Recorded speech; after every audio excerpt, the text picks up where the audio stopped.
गुरु साहेब के चरणों में कोटी कोटी नमन करता हूं आणि सगळ्यांनाच मनापासून सगळ्यांचं स्वागत करतो। सगळ्या उपस्थित बांधव भगिनींचं नव्या मुंबईमध्ये मनापासून या समागमासाठी मनापासून आपल्या सगळ्यांचं स्वागत करतो। आज व्यासपीठावर उपस्थित आपल्या राज्याचे लोकप्रिय मुख्यमंत्री देवेंद्र फडणवीस जी, आदरणीय बाबा हरनाम सिंह जी, धर्मगुरू बाबू सिंह जी महाराज, आमच्या उपमुख्यमंत्री सुनेत्राताई पवार,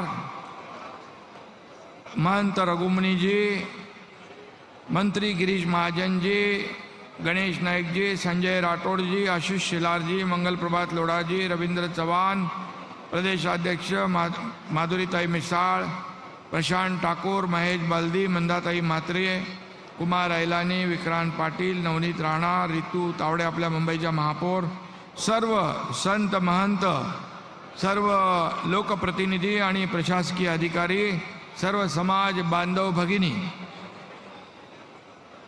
सगळ्यांचं मनापासून या ठिकाणी पुन्हा एकदा स्वागत। आज हम सब यहाँ 90 सिख गुरु, हिंद की चादर, महान बलिदानी गुरु तेग बहादुर जी के 350वें शहीदी समागम पर उनको श्रद्धांजलि अर्पित करने के लिए एकत्रित हुए हैं। इस अवसर पर देश के फौलादी गृह मंत्री अमित भाई शाह भी उपस्थित रहने वाले हैं। उनका भी मैं तहे दिल से स्वागत करता हूं।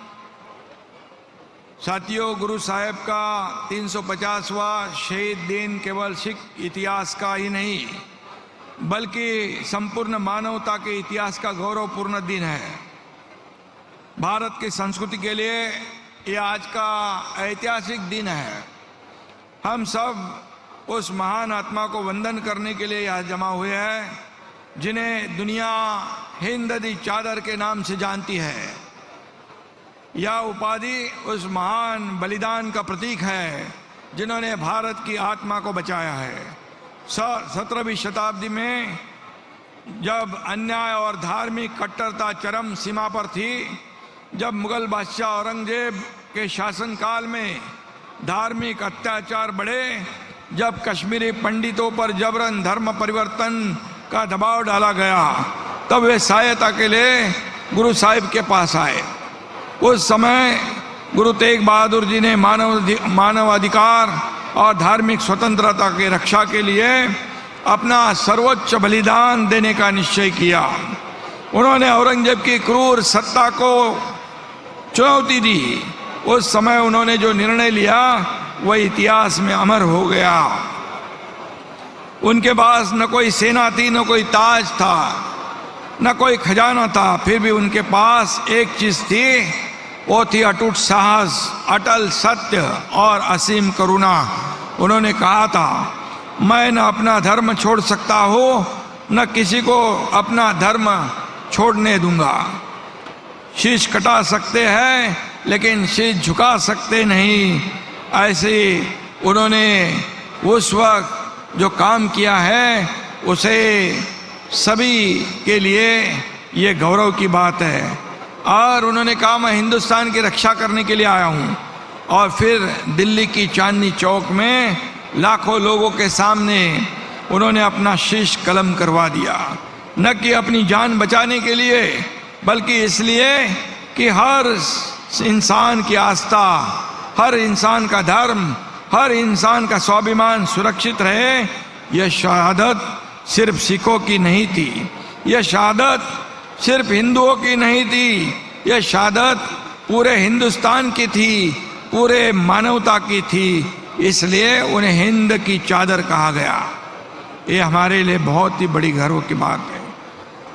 और आज हम देखते हैं कि छोटी छोटी बातों पर लड़ाई झगड़े होते हैं। जब हम आपस में बट जाते हैं तब गुरु तेग बहादुर जी की हमें याद आती है।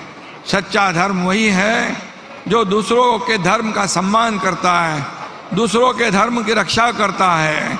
सच्ची बहादुरी वही है जो बिना स्वार्थ दूसरों की रक्षा करता है। एक प्रेरणादायी प्रसंग आप सबको पता होगा। गुरुजी तेग बहादुर जी जब असम और बंगाल की यात्रा पर निकले थे, वह स्थानीय राजा और जमींदारों द्वारा लोगों पर अत्याचार हो रहे थे, जुल्म हो रहे थे। एक जगह निर्दयी जमींदार गरीब किसानों को जबरन मजदूरी करवा रहा था, उनकी जमीन हड़प रहा था। गुरु तेग बहादुर जी ने बिना किसी हथियार के, सिर्फ सत्य और शांति के बल पर उस जमींदार के सामने खड़े होकर कहा, अन्याय किसी के साथ नहीं सहा जाएगा। उनके शब्दों और व्यक्तित्व में इतनी ताकत थी कि वह जमींदार झुक गया, लोगों को उनकी जमीन वापस मिल गई, अत्याचार बंद हुए। यही ताकत गुरु तेग बहादुर सिंह जी के वाणी में थी। यह प्रसंग बताता है कि सच्ची ताकत बंदूक में नहीं बल्कि सत्य और न्याय की आवाज में होती है। गुरु तेग बहादुर जी ने साबित किया कि एक अकेला इंसान भी अगर सत्य पर अड़िग हो तो सब अन्याय को, पूरे अत्याचार को रोक सकता है।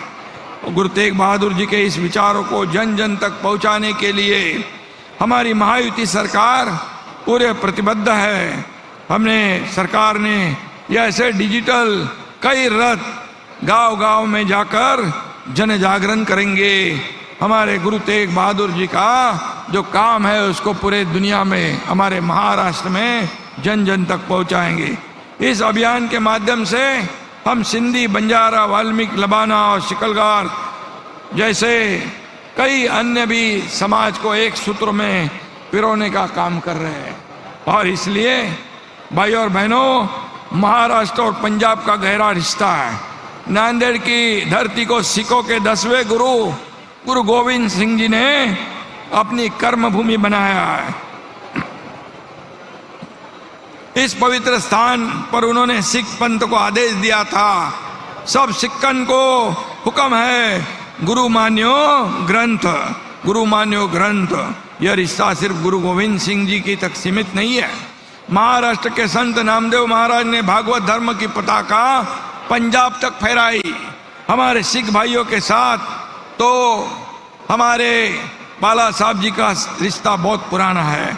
1984 में तत्कालीन प्रधानमंत्री श्रीमती इंदिरा गांधी जी की हत्या के बाद देश के विभिन्न हिस्सों में सिख विरोधी दंगे भड़के थे। उस समय हिंदू हृदय सम्राट बाला साहेब ठाकरे जी ने सिख समुदाय की रक्षा के लिए शिवसेना कार्यकर्ताओं को मुंबई के सड़कों पर तैनात किया था। ये सभी लोगों को पता है।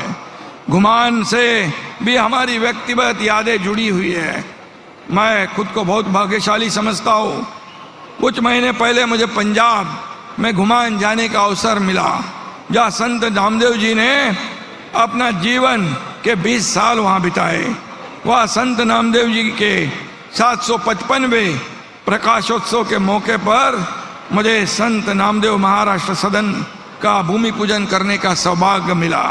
वहाँ के ग्रामवासियों ने मुझे बाबा नामदेव महाराज का सम्मान पुरस्कार देकर जो प्यार दिया, उसे मैं कभी भूल नहीं सकता हूँ। महाराष्ट्र सरकार घुमान को देश के पर्यटन के नक्शे पर लाने के लिए सारी कोशिश करेंगे। यह हमारी श्रद्धा है। आज मैं इतना ही कहूँगा कि गुरु तेग बहादुर जी के 350वें शहीदी दिवस पर हम सब मिलकर हिंद चादर श्री गुरु तेग बहादुर साहब जी के विचारों की ज्योति को अपने दिलों में जलाए रखें। तो आइए हम सब आज संकल्प करें कि हम अपनी आस्था को कभी कमजोर नहीं होने देंगे। हम किसी के धर्म, किसी की पहचान पर हमला भी बर्दाश्त नहीं करेंगे।